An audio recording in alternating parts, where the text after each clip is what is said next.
News next top ನ್ಯೂಸ್ಗೆ ಸ್ವಾಗತ. ನಾನು ಜೋಬಿನ್ ಅಮಾಸೆ ಬೈಲು. ಟಾಪ್ ನ್ಯೂಸ್ ನೋಡೋಣ ಅದಕ್ಕೂ ಮುನ್ನ ಈ ಕ್ಷಣದ ಹೆಡ್ಲೈನ್ಸ್. ಹಿಜಾಬ್ ನಿಷೇಧ ವಾಪಸ್, ಕೇಸರಿ ಶಾಲೆಗೆ ನಿಷೇಧ. ಕಾಂಗ್ರೆಸ್ ಸರ್ಕಾರದ ವಿರುದ್ಧ ಬಿಜೆಪಿ ಕೆಂಡಾಮಂಡಲ. ಶಾಲೆಗಳಲ್ಲಿ ಹಿಜಾಬ್ ಧರಿಸಲು ಮುಕ್ತ ಅವಕಾಶ. ಪಾತಾಳಕ್ಕೆ ಕುಸಿದ ತೆಂಗಿನಕಾಯಿ ಬೆಲೆ, 8 ತಿಂಗಳಲ್ಲಿ ಅರ್ಧದಷ್ಟು ಬೆಲೆ ಇಳಿಕೆ. ಗ್ರಾಹಕರಿಗೆ ಸಿಹಿ, ಕಂಗಾಲಾದ ಕೃಷಿಕರು. ಗ್ರಾಹಕರಿಗೆ ಮತ್ತೆ ಶಾಕ್ ಕೊಟ್ಟ ಹಾಲಿನ ದರ. ಇಂದಿನಿಂದಲೇ ಅಮೂಲ್ ಹಾಲಿನ ಬೆಲೆ ಏರಿಕೆ, ಪ್ರತಿ ಲೀಟರ್ ಮೇಲೆ 2 ರೂಪಾಯಿ ಹೆಚ್ಚಳ. ಮುಂದಿನ 4-5 ದಿನ ಸುರಿಯಲಿದೆ ಭಾರೀ ಮಳೆ. ಕರ್ನಾಟಕದ ಹಲವು ಜಿಲ್ಲೆಗಳಲ್ಲಿ ಯೆಲ್ಲೋ ಅಲರ್ಟ್ ಘೋಷಣೆ. ನೆತ್ತಿ ಸುಡುವ ಬಿಸಿಲಿಗೆ ಮುಕ್ತಿ ನೀಡಲಿದ್ದಾನೆ ವರುಣ. ಆರ್ಸಿಬಿ ಅಬ್ಬರಕ್ಕೆ ಕೆಕೆಆರ್ ತತ್ತರ. ವಿರಾಟ್ ಕೊಹ್ಲಿ ಶತಕದ ದಾಖಲೆ. ಐಪಿಎಲ್ ಅಂಕಪಟ್ಟಿಯಲ್ಲಿ ಬೆಂಗಳೂರು ನಂಬರ್ 1. ಕರ್ನಾಟಕದಲ್ಲಿ ಕಳೆದ 3 ವರ್ಷಗಳಿಂದ ಭಾರಿ ಕಿಚ್ಚು ಹೆಚ್ಚಿಸಿದ್ದ ಹಿಜಾಬ್ ವಿವಾದ ಈಗ ಮತ್ತೆ ಮುನ್ನೆಲೆಗೆ ಬಂದಿದೆ.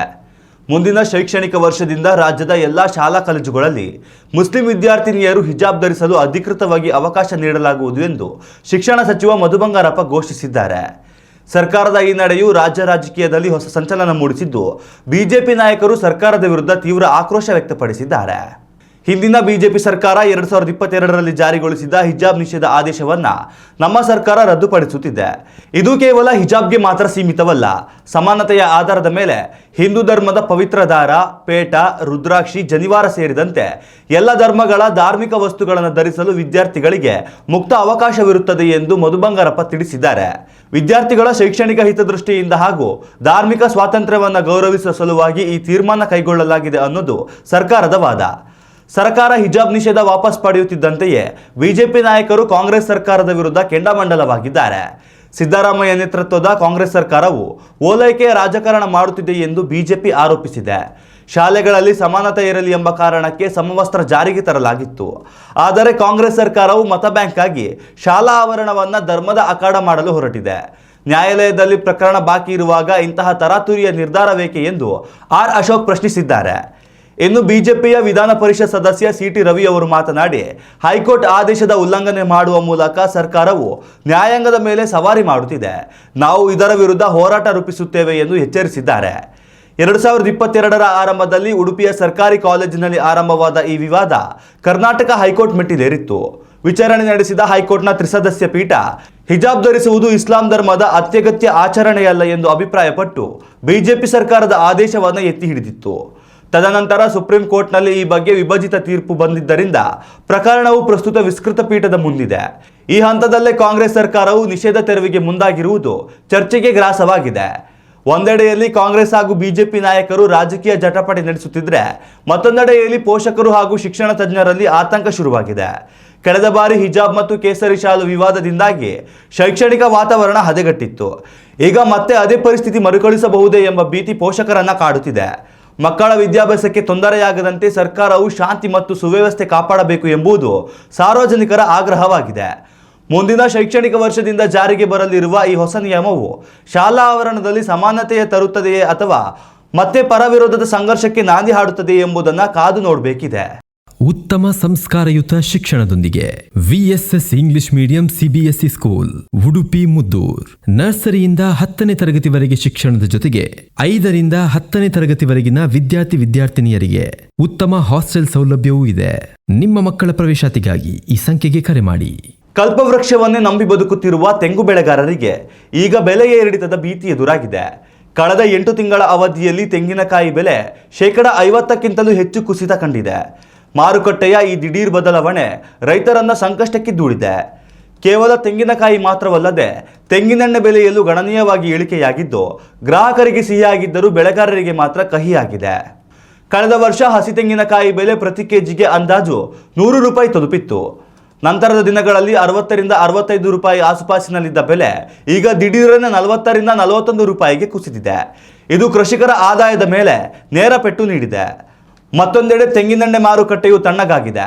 ಕೆಲವು ತಿಂಗಳ ಹಿಂದೆ ಲೀಟರ್ಗೆ 550 ರೂಪಾಯಿ ಇದ್ದ ತೆಂಗಿನೆಣ್ಣೆ ಬೆಲೆ ಪ್ರಸ್ತುತ ವಿವಿಧ ಬ್ರ್ಯಾಂಡ್ಗಳಲ್ಲಿ 210ರಿಂದ 260 ರೂಪಾಯಿಗೆ ತಲುಪಿದೆ. ಆದರೆ ಅರ್ಧಕ್ಕಿಂತಲೂ ಹೆಚ್ಚು ದರ ಇಳಿಕೆಯಾಗಿದೆ. ಈ ಬಾರಿ ತಮಿಳುನಾಡಿನಲ್ಲಿ ತೆಂಗಿನಕಾಯಿ ಉತ್ಪಾದನೆ ಗಣನೀಯವಾಗಿ ಏರಿಕೆಯಾಗಿದೆ. ಕಳೆದ ವರ್ಷ ಹವಾಮಾನ ವೈಪರೀತ್ಯದಿಂದ ಅಲ್ಲಿ ಉತ್ಪಾದನೆ ಕುಸಿತಿದ್ದರಿಂದ ಕೇರಳ ಮತ್ತು ಕರ್ನಾಟಕದ ತೆಂಗಿಗೆ ಭಾರಿ ಬೇಡಿಕೆ ಇತ್ತು. ಆದರೆ ಈ ಬಾರಿ ತಮಿಳುನಾಡಿನ ಮಾರುಕಟ್ಟೆಗೆ ತೆಂಗಿನಕಾಯಿ ಹರಿವು ಹೆಚ್ಚಾಗಿರುವುದರಿಂದ ಬೆಲೆ ಇಳಿಕೆಗೆ ಮುಖ್ಯ ಕಾರಣವಾಗಿದೆ. ಜೊತೆಗೆ ಉರಿ ಬಿಸಿಲಿನಿಂದಾಗಿ ತೆಂಗಿನಕಾಯಿಗಳು ಅಕಾಲಿಕವಾಗಿ ಬೇಗನೆ ಬೆಳೆಯುತ್ತಿವೆ. ಇದು ಸ್ಥಳೀಯ ಮಾರುಕಟ್ಟೆಗಳಲ್ಲಿ ಏಕಕಾಲಕ್ಕೆ ಹೆಚ್ಚಿನ ಪ್ರಮಾಣದ ಕಾಯಿಗಳು ಬರುವಂತೆ ಮಾಡಿದೆ. ಇಷ್ಟೇ ಅಲ್ಲದೆ ಮಧ್ಯಪ್ರಾಚ್ಯ ದೇಶಗಳಲ್ಲಿ ನಡೆಯುತ್ತಿರುವ ಯುದ್ಧದಂತಹ ಪರಿಸ್ಥಿತಿಗಳು ರಫ್ತು ವಲಯದ ಮೇಲೆ ಪರೋಕ್ಷವಾಗಿ ಪರಿಣಾಮ ಬೀರಿದ್ದು ಮಾರುಕಟ್ಟೆಯ ಸಮತೋಲನ ತಪ್ಪಿದೆ. ಒಂದೆಡೆ ಬೆಲೆ ಕುಸಿಯುತ್ತಿದ್ದರೆ ಇನ್ನೊಂದೆಡೆ ತೆಂಗು ಬೆಳೆಯುವ ವೆಚ್ಚ ಮಾತ್ರ ಗಗನಕ್ಕೇರುತ್ತಿದೆ. ಗೊಬ್ಬರದ ಬೆಲೆ, ತೆಂಗು ಕೀಳುವ ಕಾರ್ಮಿಕರ ಕೂಲಿ ಮತ್ತು ಸಾಗಾಣಿಕಾ ವೆಚ್ಚಗಳು ಏರಿಕೆಯಾಗುತ್ತಲೇ ಇವೆ. ಇನ್ನು ಬೆಳೆದ ಬೆಳೆಗೆ ಸೂಕ್ತ ಬೆಲೆ ಸಿಗದೆ ಹಾಕಿದ ಬಂಡವಾಳವು ಕೈಗೆ ಬರದಂತಾಗಿದೆ ಎಂಬುದು ರೈತರ ಅಳಲು. ಪ್ರಸ್ತುತ ಬೇಸಿಗೆಯ ಬಿಸಿಲಿನಲ್ಲಿ ಎಳನೀರಿಗೆ ಮಾತ್ರ ಸ್ವಲ್ಪ ಮಟ್ಟಿನ ಬೇಡಿಕೆ ಇರುವುದು ಸಮಾಧಾನಕರ ಸಂಗತಿಯಾದರೂ ಒಟ್ಟಾರೆ ತೆಂಗು ಕೃಷಿ ಲಾಭದಾಯಕವಾಗಿ ಉಳಿದಿಲ್ಲ. ದಿನಬಳಕೆಯ ಅಗತ್ಯ ವಸ್ತುಗಳ ಬೆಲೆ ಏರಿಕೆಯಿಂದ ತತ್ತರಿಸಿರುವ ಜನಸಾಮಾನ್ಯರಿಗೆ ಈಗ ಮತ್ತೊಂದು ಆಘಾತ ಎದುರಾಗಿದೆ. ದೇಶದ ಮುಂಚೂಣಿ ಡೈರಿ ಸಂಸ್ಥೆಯಾದ ಅಮೂಲ್ ತನ್ನ ಹಾಲಿನ ದರವನ್ನು ಪ್ರತಿ ಲೀಟರ್ಗೆ 2 ರೂಪಾಯಿ ಹೆಚ್ಚಳ ಮಾಡಿದೆ. ಪರಿಷ್ಕೃತ ದರ ಇಂದಿನಿಂದಲೇ ಜಾರಿಗೆ ಬರಲಿದ್ದು, ಗುಜರಾತ್ನ ಕೋಆಪರೇಟಿವ್ ಮಿಲ್ಕ್ ಮಾರ್ಕೆಟಿಂಗ್ ಫೆಡರೇಷನ್ ಈ ಬೆಲೆ ಏರಿಕೆ ಘೋಷಿಸಿದ್ದು, ಪ್ಯಾಕೇಜಿಂಗ್ ಮತ್ತು ಉತ್ಪಾದನಾ ವೆಚ್ಚ ಹೆಚ್ಚಾಗಿರುವ ಹಿನ್ನೆಲೆಯಲ್ಲಿ ಈ ಅನಿವಾರ್ಯ ಕ್ರಮ ಕೈಗೊಳ್ಳಲಾಗಿದೆ ಎಂದು ತಿಳಿಸಿದೆ. ಅಮೂಲ್ ಗೋಲ್ಡ್ 1 ಲೀಟರ್ ಪ್ಯಾಕೆಟ್ನ ಮೇಲೆ 2 ರೂಪಾಯಿ ಹೆಚ್ಚಳವಾಗಿದೆ. ಅಮೂಲ್ ಹಸು ಹಾಲು, ಎಮ್ಮೆ ಹಾಲು, Amul slim and trim, Amul standard milk ಮತ್ತು ಟೀ ಸ್ಪೆಷಲ್ ಹಾಲು ಕೂಡ ದುಬಾರಿಯಾಗಲಿವೆ. ಅಮೂಲ್ ಸಂಸ್ಥೆಯ ಪ್ರಕಾರ ಹೈನುಗಾರಿಕೆಯಲ್ಲಿ ಉಂಟಾಗಿರುವ ವೆಚ್ಚದ ಏರಿಕೆಯೇ ಈ ಬೆಲೆ ಹೆಚ್ಚಳಕ್ಕೆ ಪ್ರಮುಖ ಕಾರಣವಾಗಿದೆ. ಹಸುಗಳ ಮೇವಿನ ದರ ಗಣನೀಯವಾಗಿ ಏರಿಕೆಯಾಗಿದೆ. ಇದರ ಜೊತೆಗೆ ಇಂಧನ ಬೆಲೆ ಏರಿಕೆಯಿಂದಾಗಿ ಹಾಲನ್ನು ಸಂಗ್ರಹಿಸಿ ಮಾರುಕಟ್ಟೆಗೆ ತಲುಪಿಸುವ ಸಾಗಾಣಿಕಾ ವೆಚ್ಚವೂ ಹೆಚ್ಚಾಗಿದೆ. ಹಾಲಿನ ಪ್ಯಾಕೆಟ್ಗಳಿಗೆ ಬಳಸುವ ಪ್ಲಾಸ್ಟಿಕ್ ಮತ್ತು ಇತರ ಪ್ಯಾಕೇಜಿಂಗ್ ಸಾಮಗ್ರಿಗಳ ಬೆಲೆ ಹೆಚ್ಚಳವಾಗಿರುವುದು ಕಂಪನಿಗೆ ಆರ್ಥಿಕ ಹೊರೆಯಾಗಿ ಪರಿಣಮಿಸಿದೆ. ಹೈನುಗಾರಿಕೆ ಮಾಡುವವರು ರೈತರಿಗೆ ನೀಡುವ ಖರೀದಿ ಬೆಲೆಯನ್ನು ಹೆಚ್ಚಿಸಬೇಕಾಗಿರುವುದರಿಂದ ಮಾರುಕಟ್ಟೆ ಬೆಲೆಯನ್ನು ಏರಿಸುವುದು ಅನಿವಾರ್ಯವಾಗಿದೆ. ಹಾಲಿನ ಬೆಲೆ ಏರಿಕೆಯು ಕೇವಲ ಒಂದು ಉತ್ಪನ್ನಕ್ಕೆ ಸೀಮಿತವಾಗುವುದಿಲ್ಲ. ಇದು ಪರೋಕ್ಷವಾಗಿ ಹಾಲಿನಿಂದ ತಯಾರಾಗುವ ಮೊಸರು, ಮಜ್ಜಿಗೆ, ಪನ್ನೀರ್ ಮತ್ತು ಚಹಾದ ಬೆಲೆಗಳ ಮೇಲೂ ಪರಿಣಾಮ ಬೀರುವ ಸಾಧ್ಯತೆ ಇದೆ. ತಿಂಗಳ ಬಜೆಟ್ ಅನ್ನು ಲೆಕ್ಕಾಚಾರ ಮಾಡುವ ಗೃಹಿಣಿಯರಿಗೆ ಮತ್ತು ಹಾಲನ್ನೇ ಅವಲಂಬಿಸಿರುವ ಸಣ್ಣ ಹೋಟೆಲ್ ಉದ್ಯಮಿಗಳಿಗೆ ಈ ನಿರ್ಧಾರವು ನುಂಗಲಾರದ ತುತ್ತಾಗಿ ಪರಿಣಮಿಸಿದೆ. ಬೇಸಿಗೆಯ ಈ ಸಮಯದಲ್ಲಿ ಹಾಲಿನ ಬೇಡಿಕೆ ಹೆಚ್ಚಾಗಿರುತ್ತದೆ. ಇದೇ ಹೊತ್ತಿನಲ್ಲಿ ಬೆಲೆ ಏರಿಕೆಯಾಗಿರುವುದು ಗ್ರಾಹಕರ ಜೇಬಿಗೆ ಕತ್ತರಿ ಹಾಕಿದಂತಾಗಿದೆ. ಉತ್ತಮ ಸಂಸ್ಕಾರಯುತ ಶಿಕ್ಷಣದೊಂದಿಗೆ VSS English medium CBSE school Udupi Muddur. ನರ್ಸರಿಯಿಂದ 10ನೇ ತರಗತಿವರೆಗೆ ಶಿಕ್ಷಣದ ಜೊತೆಗೆ 5ರಿಂದ 10ನೇ ತರಗತಿವರೆಗಿನ ವಿದ್ಯಾರ್ಥಿನಿಯರಿಗೆ ಉತ್ತಮ ಹಾಸ್ಟೆಲ್ ಸೌಲಭ್ಯವೂ ಇದೆ. ನಿಮ್ಮ ಮಕ್ಕಳ ಪ್ರವೇಶಾತಿಗಾಗಿ ಈ ಸಂಖ್ಯೆಗೆ ಕರೆ ಮಾಡಿ. ಕರ್ನಾಟಕದಲ್ಲಿ ಕಳೆದ ಕೆಲವು ದಿನಗಳಿಂದ ಕೆಂಡದಂತಹ ಬಿಸಿಲಿನಿಂದ ಹೈರಾಣಾಗಿದ್ದ ಜನತೆಗೆ ಹವಾಮಾನ ಇಲಾಖೆ ತಂಪಾದ ಸುದ್ದಿ ನೀಡಿದೆ. ಕರ್ನಾಟಕದ ಹಲವು ಜಿಲ್ಲೆಗಳಲ್ಲಿ ಮುಂದಿನ 4-5 ದಿನಗಳ ಕಾಲ ಭಾರಿ ಮಳೆಯಾಗುವ ಮುನ್ಸೂಚನೆ ಇದ್ದು, ವರುಣನ ಆರ್ಭಟ ಶುರುವಾಗಲಿದೆ.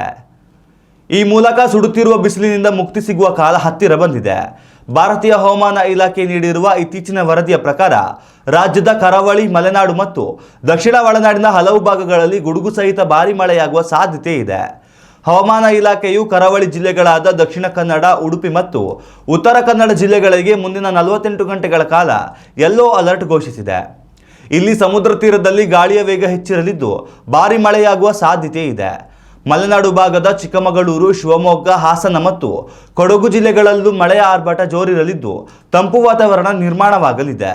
ರಾಜಧಾನಿ ಸಿಲಿಕಾನ್ ಸಿಟಿ ಬೆಂಗಳೂರಿನಲ್ಲಿ ಇಂದು ಮತ್ತು ನಾಳೆ ಗುಡುಗು ಸಹಿತ ಮಳೆಯಾಗುವ ಸಾಧ್ಯತೆ ಇದೆ. ಕಳೆದ ಕೆಲವು ವಾರಗಳಿಂದ ನಗರದಲ್ಲಿ ತಾಪಮಾನ ಏರಿಕೆಯಾಗಿತ್ತಾದರೂ ಮಳೆಯ ಮುನ್ಸೂಚನೆಯಿಂದಾಗಿ ಗರಿಷ್ಠ ತಾಪಮಾನವು 33 ಡಿಗ್ರಿ ಆಸುಪಾಸಿಗೆ ಕುಸಿಯಲಿದೆ. ನಗರದ ಹಲವೆಡೆ ಮೋಡ ಕವಿದ ವಾತಾವರಣ ಇರಲಿದ್ದು ಸಂಜೆ ವೇಳೆಗೆ ಮಳೆ ಸುರಿಯುವ ನಿರೀಕ್ಷೆ ಇದೆ. ಮೈಸೂರು, ಮಂಡ್ಯ, ಚಾಮರಾಜನಗರ ಮತ್ತು ತುಮಕೂರು ಜಿಲ್ಲೆಗಳಲ್ಲಿ ಇಂದು ಮಳೆಯಾಗುವ ಸಾಧ್ಯತೆ ಹೆಚ್ಚಿದೆ. ಈ ಭಾಗದಲ್ಲಿ ಗಂಟೆಗೆ 40ರಿಂದ 50 ಕಿಲೋಮೀಟರ್ ವೇಗದಲ್ಲಿ ಬಿರುಗಾಳಿ ಬೀಸುವ ಸಾಧ್ಯತೆ ಇದೆ. ಅಲ್ಲದೆ ಬೆಳಗಾವಿ, ಧಾರವಾಡ ಮತ್ತು ಹಾವೇರಿ ಜಿಲ್ಲೆಗಳಲ್ಲಿ ಚದುರಿದಂತೆ ಮಳೆಯಾಗಲಿದೆ. ಆದರೆ ಕಲಬುರಗಿ, ರಾಯಚೂರು ಮತ್ತು ಬಳ್ಳಾರಿ ಭಾಗದಲ್ಲಿ ಉಷ್ಣಾಂಶವು ಇನ್ನೂ ಸಹ 38ರಿಂದ 40 ಡಿಗ್ರಿ ಸೆಲ್ಸಿಯಸ್ ವರೆಗೆ ಇರಲಿದ್ದು ಇಲ್ಲಿ ಮಳೆಯ ಪ್ರಭಾವ ತುಸು ಕಡಿಮೆ ಇರಲಿದೆ. ಆದರೂ ಮೋಡ ಕವಿದ ವಾತಾವರಣ ಬಿಸಿಲಿನ ತಾಪಮಾನವನ್ನು ಸ್ವಲ್ಪ ಮಟ್ಟಿಗೆ ತಗ್ಗಿಸಲಿದೆ. ಬಿಸಿಲಿನಿಂದ ಬೆಂದಿದ್ದ ಕರ್ನಾಟಕಕ್ಕೆ ಈ ಫ್ರೀ ಮಾನ್ಸೂನ್ ಮಳೆ ಸಂಜೀವಿನಿ ಅಂತ ಆಗಲಿದೆ.